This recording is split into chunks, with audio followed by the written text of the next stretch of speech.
Hello, wellness students.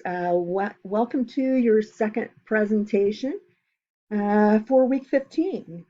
And in this presentation, we're going to be talking about ideas for coping with stress. Um, the last couple of lectures, the last one from week 14 and the first one this week in week 15, we were talking, just so much about some of the negative impacts that stress can have on, not only our emotional or mental well-being, but also our physical well-being and our physical health. And so I think what's really important is to follow that up with, well, what do you do about it? Um, Experiencing stress in life is pretty inevitable. And, not all stress is bad. It's something that I don't talk a lot about in the wellness class. It always was addressed pretty thoroughly in the stress management class, this idea that not all stress is bad.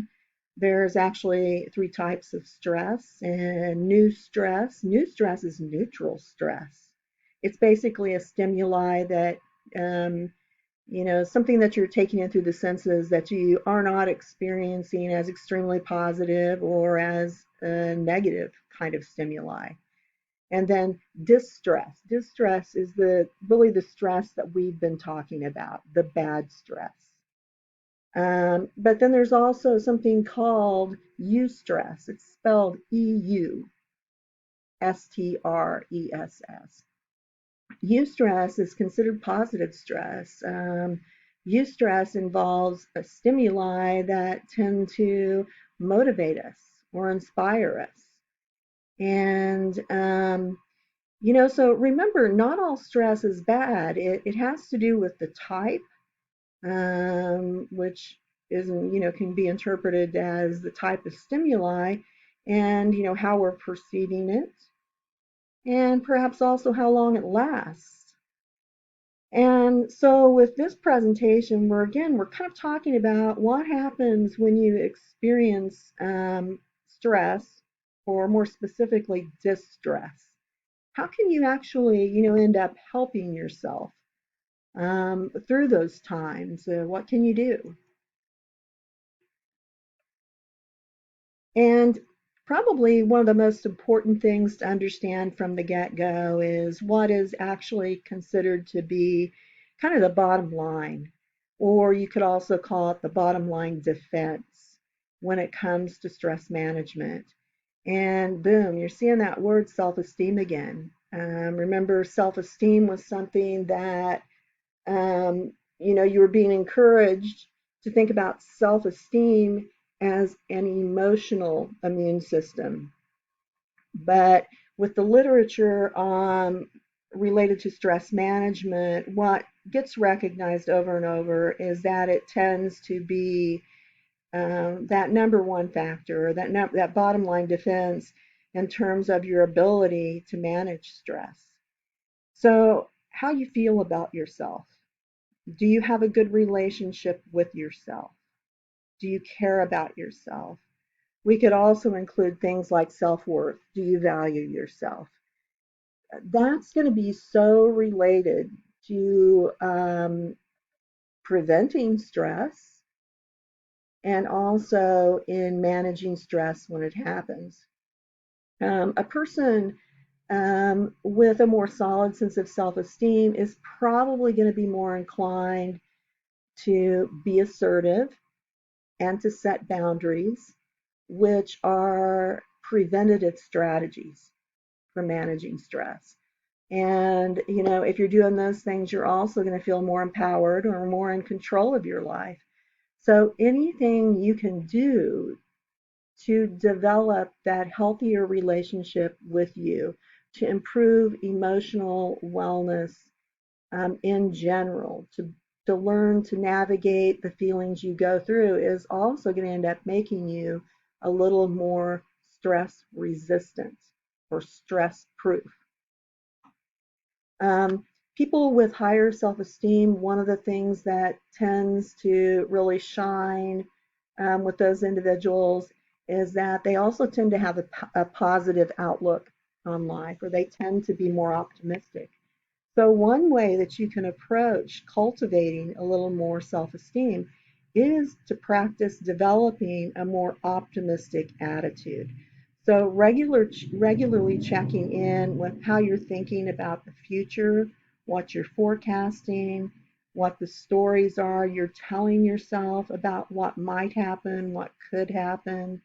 So the more you can actually kind of jump in there and start working with your thinking patterns to develop a more positive outlook, the better. That tends to improve self-esteem. Some cautions with regard to kind of the other end of it: having lower self-esteem can really set us up or increase our risk for just having more problems in life, in general. And some of the ones, and these come from the textbook that I once used, it was stating that people with low self-esteem have more problems with substance abuse, depression, eating disorders, etc. Also, just more challenges. Low self-esteem tends to bring more challenges with stress and anxiety. So, number one coping strategy should be developing that really healthy, supportive, compassionate relationship with yourself, which will help improve self-esteem. Um, Attempting to really work with your thoughts and the degree to which you have a positive outlook on life. These are core strategies. They're not quick fixes, but ultimately they're the ones that genuinely work. And what I want to also include in this section is a great place to begin working on this type of thing is through counseling. Um, I think that doing personal counseling is a great idea for most and maybe all people. It's a chance to sit down on a regular basis and devote time and attention to self-care. And it's through things like counseling that you're able to set aside time to specifically work in these areas. And as a reminder, to all of you, you have access to free counseling through the college. And even during this time of being online, has still been that opportunity to schedule counseling appointments that can happen. I believe they're doing them via Zoom.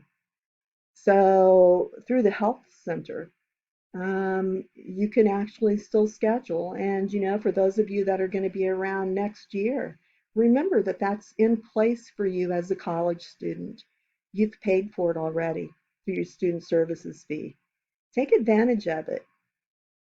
So this is kind of the core of it all. Now, here are some things that are considered just some basic principles, some good ideas in terms of managing stress. And the first one, what's really being talked about here is being more preventative through setting boundaries and being assertive, learning to control and manage what you allow to come into your life.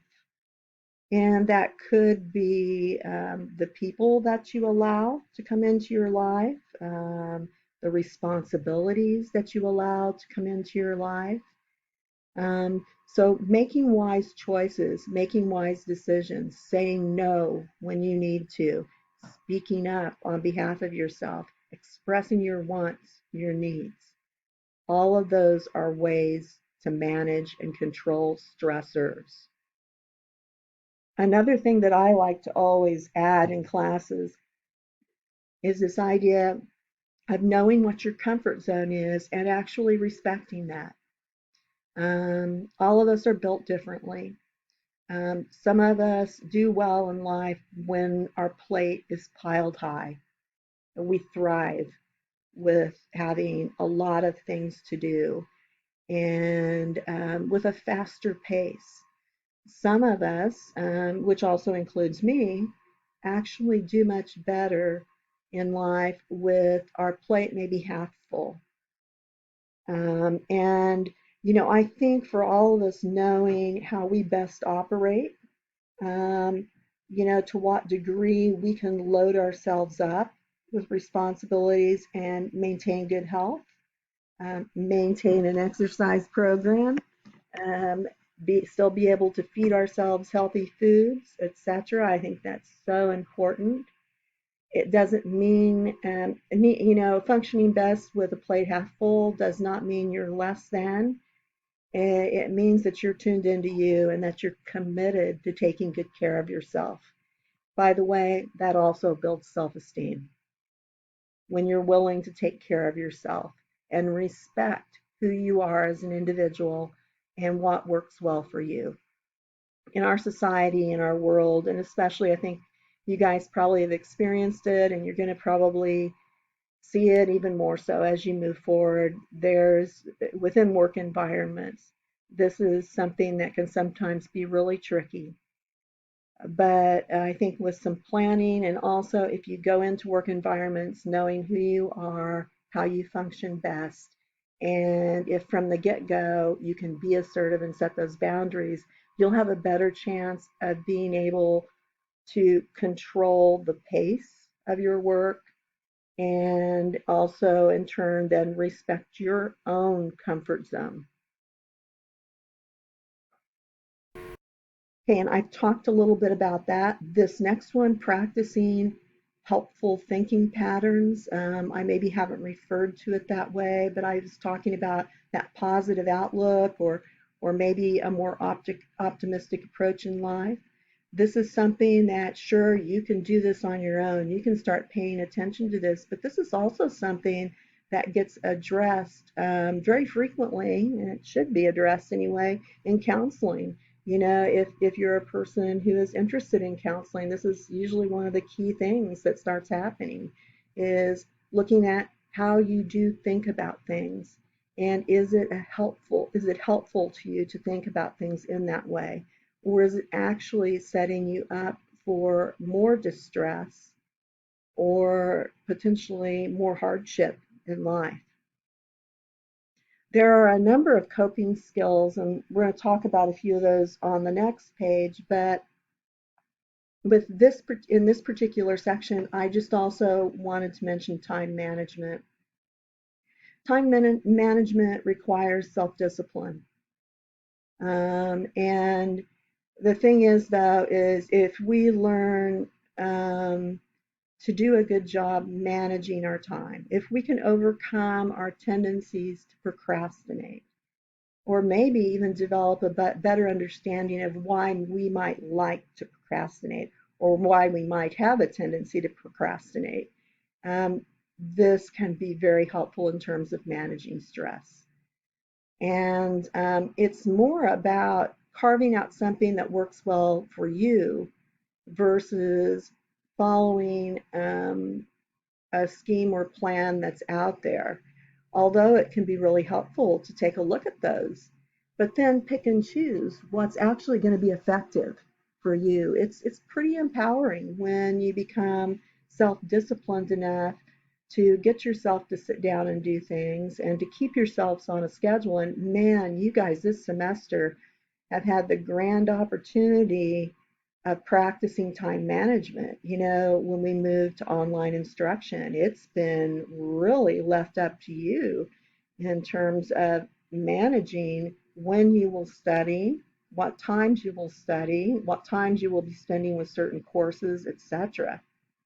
So you might ask, how did I do when it came to self-regulation and managing my time? Another really basic principle is that ability to reach out and get support from others. And in this statement, they're talking probably a bit more so about support through friends, support through families, being willing to share what you're experiencing and asking for support. So that is real key for stress management.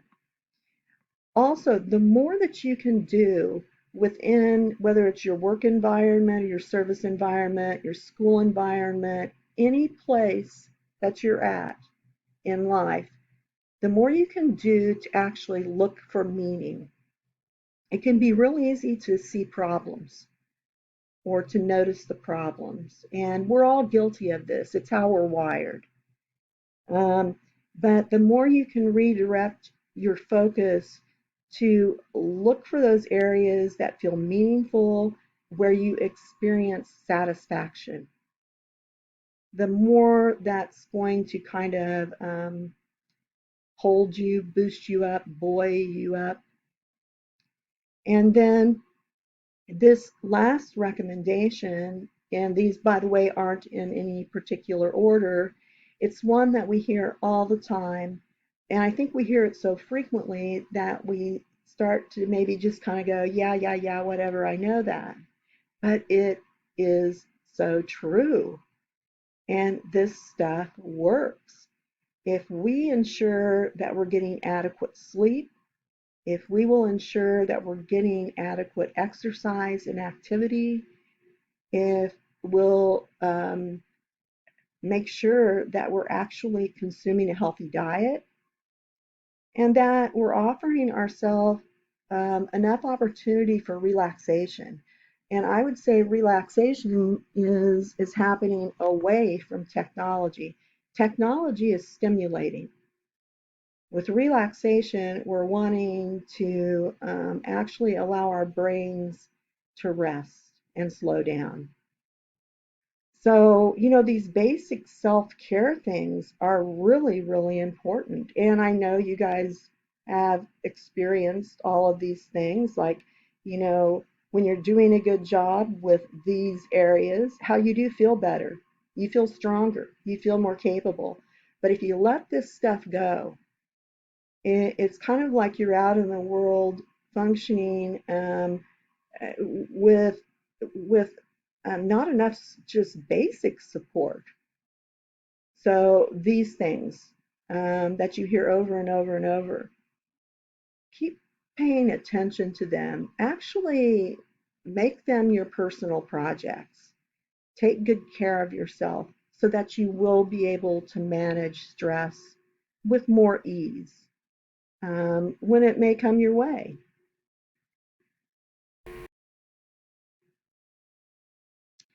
And final slide. Yeah, this was a whopping 3 slides plus a title slide. Another thing that we can do for ourselves, really, it kind of, now we're talking more about relaxation practices, techniques that we can practice and incorporate into our daily life, make them, give them as much attention as maybe we do our exercise programs or our nutrition programs, etc. Um, these physical relaxation techniques are invaluable. And we want to, ideally, in a perfect world, it's nice if we're learning these and we're practicing them when we are not feeling stressed. Because it's kind of like learning to play the piano or any musical instrument. You have to practice in order to get good at it. And with these relaxation techniques, you really do have to practice them to get good at them so that when you are feeling stressed, you can use them effectively. So, no matter where you're at right now, I would encourage all of you to maybe just go to YouTube, search deep breathing exercises, muscular relaxation, meditation practices, or imagery practices. There are, I mean, it's unbelievable the amount of stuff that's available for free to you guys on YouTube and online in general.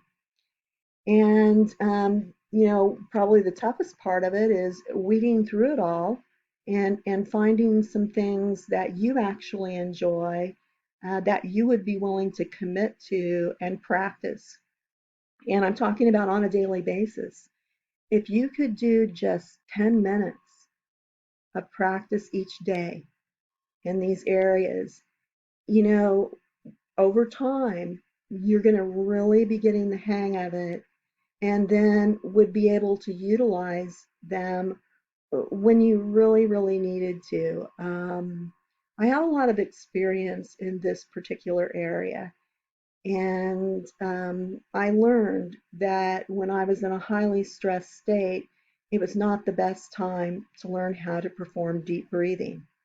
It's still important to attempt to learn how to do it if you're in a highly stressed state, and you can, but it will feel harder. So, jumping on this and being willing to do it just, on a daily basis, no matter what's going on in life, it is going to really help you out. Um, all of these types of techniques, the breathing, the muscle relaxation, the imagery, these three are really about helping bring your body back into homeostasis. So they're going to help your physiology relax.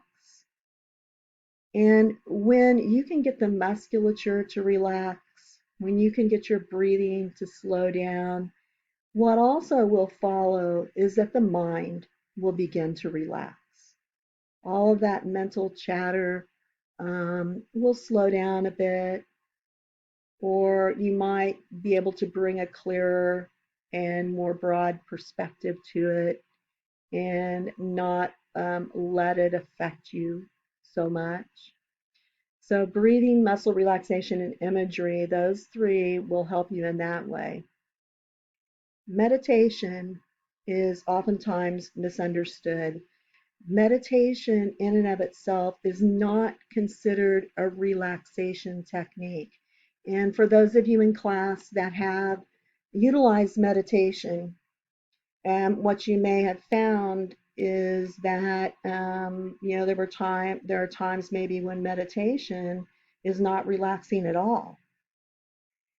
But meditation, and from my perspective, is one of those techniques that could be also considered a core kind of developmental technique. I think one of the biggest things that can occur with meditation is we learn to sit with ourselves and be with whatever is happening and support ourselves in that process. And to me, that skill is the underpinning for being able to navigate life with more confidence and more strength and more compassion. Another thing about meditation is there are a variety of styles of meditation, and the style that I would like to recommend to you to practice would be a style that's called mindfulness meditation. It also gets referred to as insight meditation, and kind of the the real term is Vipassana. And so what I've done down here is I've recommended a couple of books that I thought, for those of you that are really interested in this area, that you might really appreciate. This first one, Mindfulness-Based Stress Reduction Workbook. It's fairly new, and it is a workbook. It guides you through the process of learning to practice mindfulness meditation in its real and pure sense. Mindfulness is being watered down a lot because it's become popularized in our society. We have mindfulness of everything now. And yes, you can be mindful of everything. However, the mindfulness technique itself is pretty specific. And I see a lot of instructions these days related to mindfulness that aren't really capturing the depth of it. But this would be a great place to start. And by the way, this workbook In the past, it's come with a CD that has, I don't know, 16 or so MP3 practices. I have a hunch with newer versions of this book or the latest versions, they might actually be offering downloads now. Another book that I would recommend just because it's easy to read and with each chapter it gives you a practice to experiment with is called Hardwiring Happiness. And this book is making suggestions based on new research related to neuroplasticity and the brain. And it's about rewiring the brain for compassion, for happiness, for a lot of different things, for feeling supported. So a couple of book recommendations here for you. If I had to choose one, I'd say get going with the mindfulness-based stress reduction workbook. And then also, I would recommend going to YouTube to just begin to explore and see what's there. Another thing, although I won't be back next year, I'm really hoping the stress management class will continue. And at Norco, we offer a 3-unit stress management class. It has a lecture portion and it has a lab portion. In the lab, well, you're actually getting the opportunity to practice these techniques, to learn them and to practice them. So with instruction. So that might be something that some of you would be interested in. Okay, so this concludes the second presentation for week 15, and I will talk with you soon.